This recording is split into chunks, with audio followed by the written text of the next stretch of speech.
Fait qu'êtes-vous prêts pour notre premier conférencier de la soirée? Yes! Pour le présenter, je vais vous raconter une petite histoire. Petite histoire parce que ce gars-là, c'est un ami maintenant. Vous savez, quand on voyage beaucoup, quand on est beaucoup sur la route, ben, on est moins souvent à la maison avec nos amis, notre famille et tout. Fait que ça peut devenir des fois un peu solitaire, si on veut. Puis des fois, grâce aux internets, ben, on peut commencer à développer des amitiés virtuelles. C'est ça qui est arrivé avec ce gars-là. En fait, je pense que c'était en 2016-2017. Je reçois un message un moment donné sur Facebook d'un gars, je connaissais pas, je l'avais jamais vu. Il me dit « Hey, salut Alex! Moi c'est Alex. Moi et ma blonde, on fait la même chose que toi puis MJ. On voyage, on fait de la vidéo, de la photo de voyage. Mais nous autres, on voyage en roulotte. » Il a dit « Ah, cool. Il doit avoir 65 ans. » Mais non, il avait mon âge. J'ai fait « Ah, ben ouais, il est jeune, lui, pour être retraité. » Il m'envoie un message. Il me dit « Ah, c'est cool ce que vous faites. » Fait que j'ai laissé ça passer. Puis quelques mois plus tard, il m'envoie un autre message. Ouh, il est persistant. Il m'envoie un autre message. Il dit « Hey, salut Alex, comment ça va? Ça serait le fun qu'on se rencontre. » Et j'ai fait « Ouh, amitié virtuelle devenue amitié physique. Blind date, c'est peut-être dangereux. » Il dit « Ok, pas de trouble, on va faire de quoi? On va prendre un café, ça sera pas trop intense. Si jamais ça va pas bien, on peut s'en aller, tu sais. » Fait qu'on se rencontre, puis finalement, ça s'est donné qu'on s'est super bien entendu. On est devenus des bons amis. Même cette année, on est allé dormir dans leur roulotte pendant 2 semaines avec leurs 2 chiens dans les Keys en Floride. Un beau voyage. Et, on a bondé, comme on peut dire. Puis ben, ce gars-là est ici aujourd'hui pour vous présenter sa conférence. J'espère que vous êtes prêts et prêtes de l'accueillir avec beaucoup d'amour. Alex de Prêt pour la route!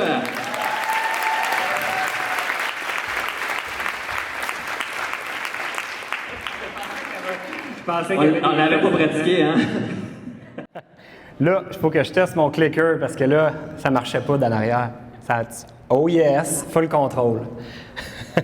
On commençait à capoter un petit peu en arrière-scène. On était là, on pesait sur le piton puis il ne se passait rien. Fait que un petit peu moins de stress. Hey, ça va bien tout le monde? Oui!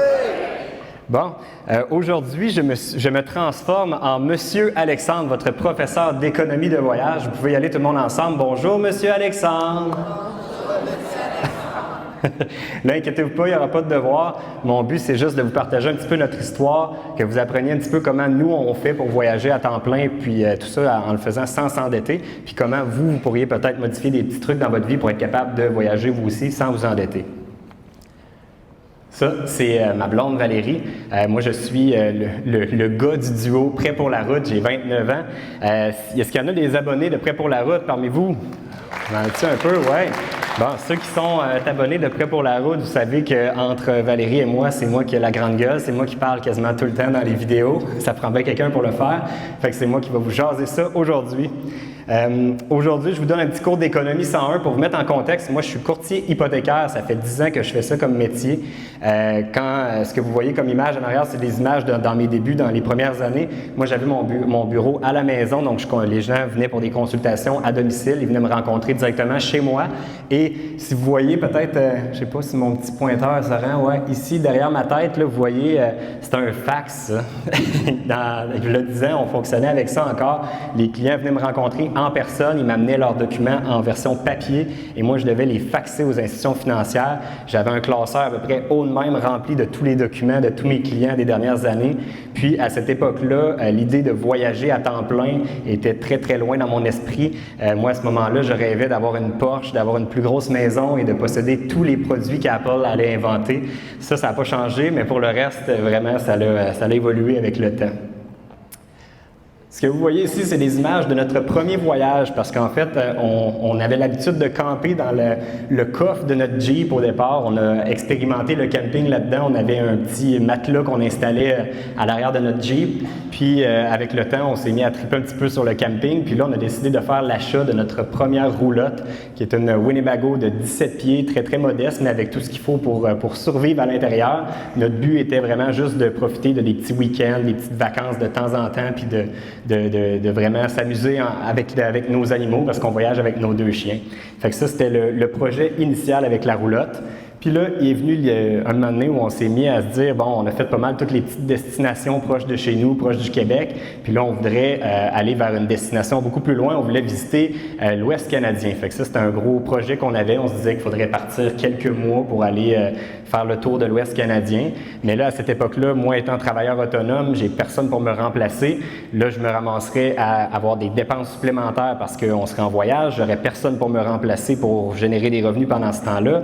En plus, j'avais la maison, les autres paiements, tout le tralala. Fait que tout ça, c'était presque impossible pour moi. Puis ma blonde, à ce moment-là, elle travaillait pour une compagnie d'assurance à Québec et c'était impossible pour elle de prendre plusieurs mois de vacances. Donc, on a dû mettre ce projet-là sur hold, mais on le gardait en tête quand même pour le futur.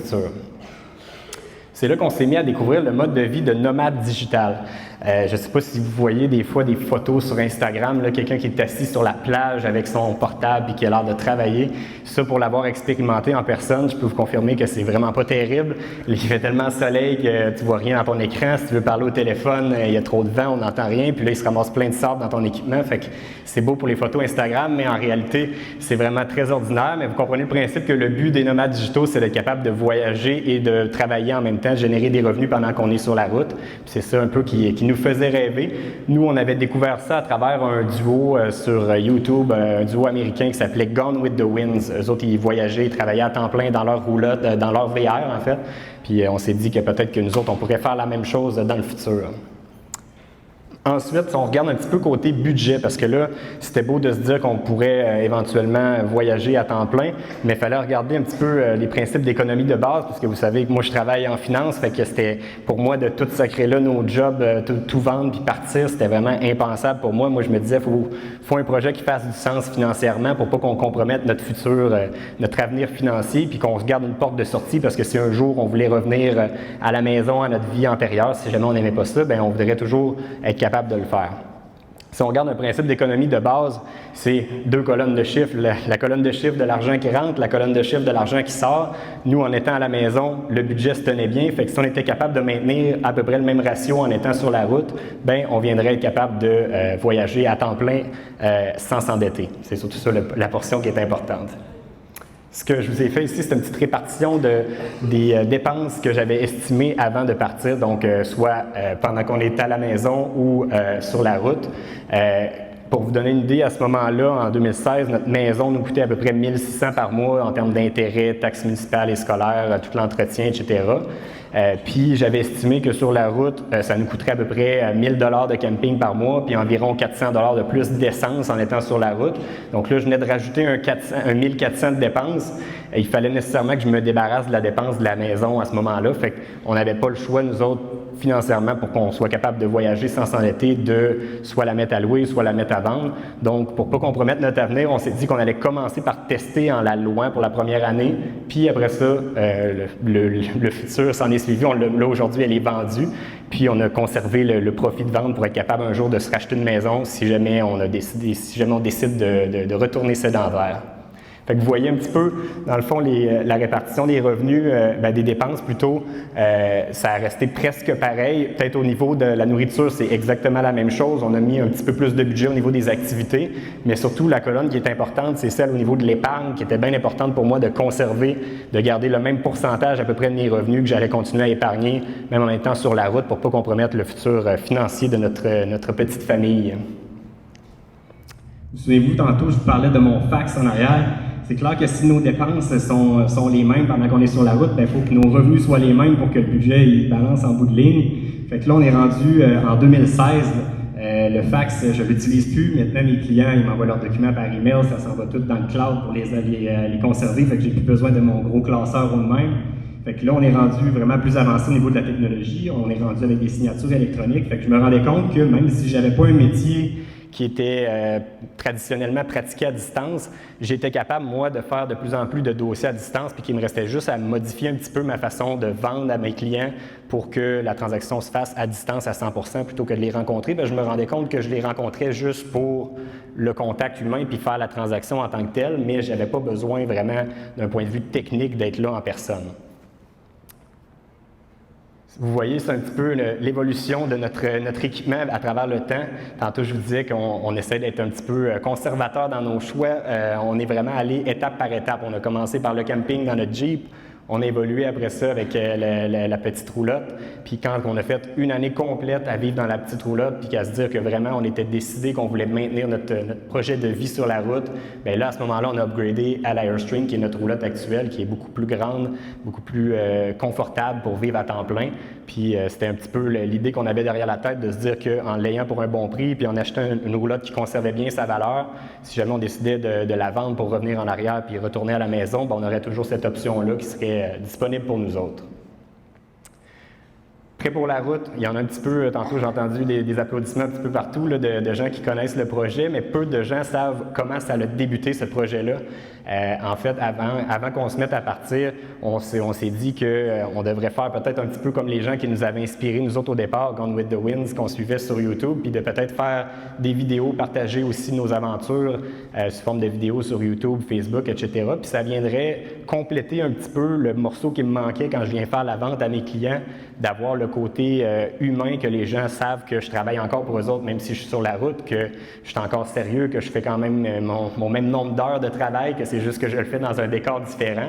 Puis en même temps, bien, si ça devenait un petit peu plus populaire, bien, ça viendrait me permettre d'aller chercher des nouveaux clients grâce à ça.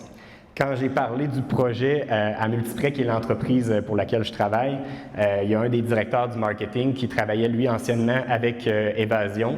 Puis, lui, il s'est dit que c'était vraiment une bonne idée. Il s'est dit, plutôt que de faire juste ça dans le but de promouvoir mes services en tant que courtier, il s'est dit que ça serait une bonne idée de promouvoir le métier de courtier hypothécaire tout court, en général. Fait que là, on n'avait même pas aucune expérience. On n'avait jamais filmé rien, ma blonde. On n'avait jamais fait de montage vidéo. Puis, on venait d'avoir une entente avec le canal Évasion. Donc là, nos vidéos allaient se retrouver sur le site du canal d'Évasion. Il y avait des publicités qui menaient vers le site web du canal Évasion aussi pour promouvoir tout ça. Fait que ça, c'est la preuve que quand vous avez une bonne idée puis que vous êtes capable de bien la vendre, ça peut aller loin, même si vous n'avez pas encore débuté rien, mais si vous y croyez, ça peut fonctionner. Quand ça s'est terminé, ce projet-là avec Évasion, nous, on est revenu à la maison. Après ça, on est tombé vraiment accro avec ce mode de vie-là. Après ça, on a vendu la maison. Puis là, on a commencé à rajouter des produits supplémentaires pour générer des revenus avec ce projet-là de Prêt pour la route. Fait que c'est là qu'on a commencé, en mai 2018, à commencer à signer des commanditaires. Donc, on a eu VR Saint-Cyr, Liberté en VR, Batterie Expert, un paquet de gros joueurs dans l'industrie du VR et du plein air au Québec. Fait que ça a été des premières sources de revenus pour notre projet. Puis, petite parenthèse là-dessus, si jamais un jour vous partez votre propre projet et vous cherchez des commanditaires, sachez que ça ne tombe pas du ciel, les commanditaires. Il faut être proactif. Je pense qu'il n'y a pratiquement aucun de nos commanditaires que c'est eux qui nous ont approchés. C'est toujours nous qui les approchons avec une idée d'un projet en tête, avec une idée comment leur donner de la valeur à travers notre projet et non juste essayer de leur quêter de l'argent comme commandite. Nous autres, on essaie de vraiment leur amener de la valeur pour que ce soit payant pour eux autres de faire affaire avec nous. Ensuite, en juillet 2018, on a activé la monétisation sur nos vidéos. Donc, on a commencé à avoir beaucoup plus de visionnement sur nos vidéos. Fait que, tu sais, là, les petites pubs que vous êtes obligés d'écouter 4-5 secondes avant de finir de peser sur skip là, à la fin, là, bien, ces petites pubs-là sont peut-être énervantes pour vous autres, mais pour nous autres, ça nous rajoute des revenus supplémentaires qui nous aident à couvrir certaines dépenses de voyage ou d'équipement. C'est sûr que les équipements de caméra, photo et puis de voyager à temps plein, ça a un certain coût, fait que ça vient couvrir un petit peu de ces dépenses-là. C'est pas rien pour se rendre riche avec juste la monétisation, mais c'est un petit début, une petite base supplémentaire qui s'ajoute à nos revenus. Ensuite, septembre 2018, on a ajouté la famille Prêt pour la route. Ça, on utilise la plateforme de Patreon où les gens peuvent s'abonner, peuvent devenir membres pour avoir accès à du contenu exclusif qu'on crée spécifiquement pour eux autres. C'est souvent du contenu plus technique pour vraiment des gens qui aimeraient vivre le même mode de vie que nous, on a. Puis on leur montre vraiment plus en détail des côtés plus de la vie de tous les jours, comment on se débrouille. Fait que c'est vraiment peut-être pas du contenu grand public, mais pour eux autres qui est vraiment très, très intéressant. Ça leur donne accès aussi à nos épisodes à l'avance. On a des Facebook Live qu'on fait avec ce groupe de membres-là privés à chaque mois. Fait que s'ils ont des questions pour nous ou quoi que ce soit, bien, ils peuvent le faire par le biais de la famille Prêt pour la route. Et tout dernièrement, on vient de rajouter une corde supplémentaire à notre portefeuille de revenus avec Prêt pour la route, qui est les guides de voyage. Parce que là, on se disait, à chaque fois qu'on visite une destination, on fait un paquet de recherches, on fait des erreurs, on ramasse de l'expérience, puis on trouvait ça dommage de comme tout laisser ça dans notre tête, mais que personne n'en bénéficie. Fait qu'on s'est dit qu'on pourrait utiliser les images qu'on a filmées, puis rajouter à ça l'expérience qu'on a amassée en faisant cette aventure-là, puis de partager ça sous forme de guide vidéo, puis de le revendre pour que nos abonnés ou les gens qui veulent visiter les mêmes destinations, bien, que ça leur permettrait à eux autres de sauver du temps au niveau de la planification, puis d'éviter les erreurs que nous, on a fait. Fait que c'est un peu tout l'ensemble des trucs qui, ensemble, font les revenus de notre projet Prêt pour la route. Je vous montre un petit peu une petite vidéo, un genre de projet qu'on a fait avec VR Saint-Cyr dans le cadre du Salon du VR l'année dernière. Ils nous avaient demandé de faire une petite publicité d'environ une trentaine de secondes qui montrait un petit peu comment on vit sur la route puis qui faisait rêver un petit peu. Fait que je vous ai dit que je me suis dit que ça pourrait être pertinent de vous montrer ça pour que vous voyez un peu ça ressemble à quoi notre mode de vie.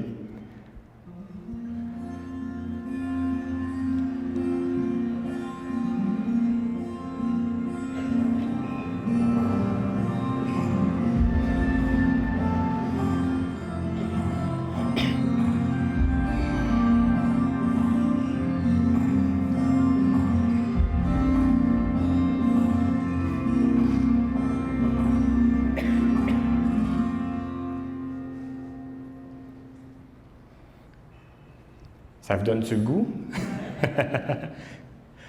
Je vous ai mis une petite citation, je ne sais pas si c'est moi qui ai inventé ça ou si j'ai entendu ça à quelque part, mais je trouvais ça très pertinent.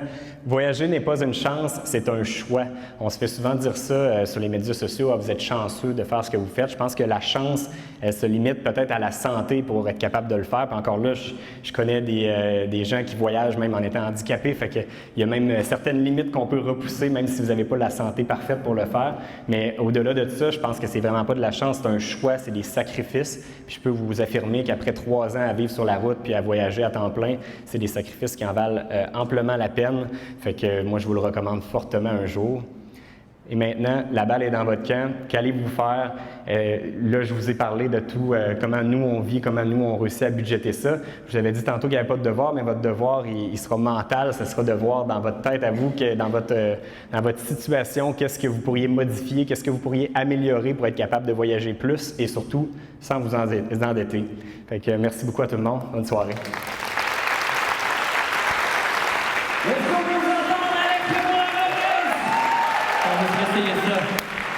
Il n'y avait pas une twist qui...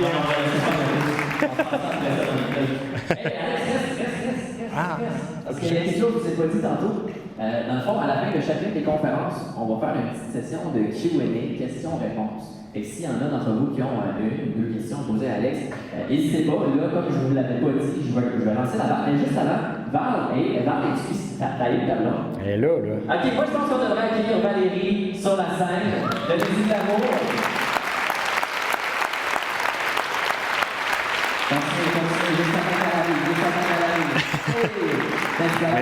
Mais parce que je vais te... Moi, je vais vous lancer la première question, puis après ça, je vais en prendre une ou deux de la salle. Alex Val. Oui. Mon Dieu, vous êtes tombés séparés. Bon. Vous voulait occuper ensemble à temps plein, 7 jours semaine, depuis les 3 dernières années. Vous travaillez ensemble 24 sur 7. Vous avez 2 chiens en chambre. En chambre? On s'entend que vous êtes ensemble souvent. Ça fait 12 ans que vous êtes ensemble. Ça achève-tu? Vas-y. J'avais peur, là. Elle a hésité longtemps. Comment c'est sérieux voyager en couple et travailler ensemble tout le temps? Bien, c'est de l'adaptation, comme dans tout dans la vie.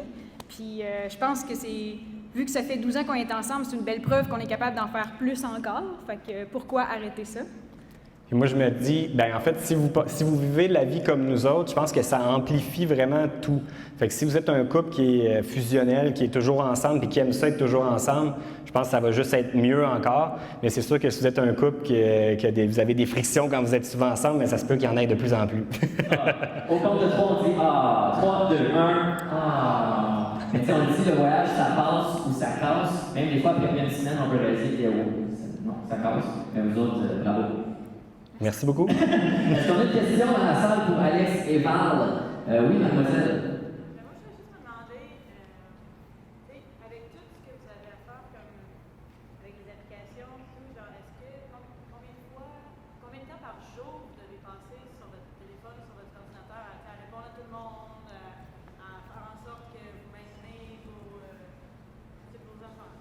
Est-ce que tout le monde a entendu? Vous voulez que je répète? On répète? On répète? Non? Je vais répéter pareil.